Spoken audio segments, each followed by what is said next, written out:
Sir গরু কি এইটাই কিনছেন? কেমন হয়েছে?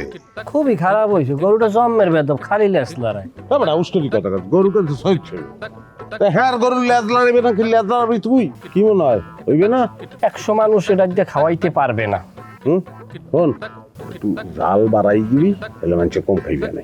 ওস্তাদ আমার একটা পরামর্শ আছে, গোলাপ জল যদি বেশি ছিটেই দেওয়া যায় দুই টুকরো খাবার মুখ মারিয়ে আর কেউ মই দেখতে পারবে না। এটাই ভালো হয়। আরে তোমরা এগুলি কি বলতেছো? খাবার ঠিক মতন রান্না করতে হইব। খারাপ রান্না করবা কিসের জন্য?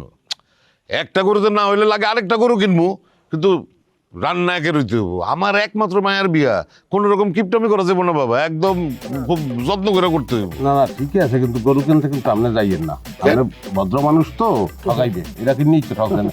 আর কত নিচে কত?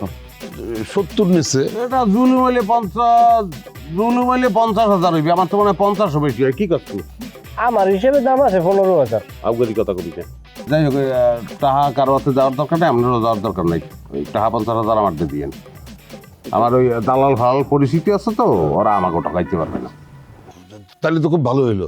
ঠিক আছে, তাহলে আমি তোমার টাকা নিয়ে আসতেছি। তুমি তাহলে আরেকটা গরুর ব্যবস্থা করার। বাবা একটা কথা মাথায় রেখো, আবার একটা মাত্র মাইয়ার বিয়া, কোনো জায়গায় কোনো কার্পণ্য করা যাবে না, বুঝছো? মানুষ যেন খায়া কয় যে ভালো হয়েছে, সব আয়োজন দেখে যেন কয় ভালো।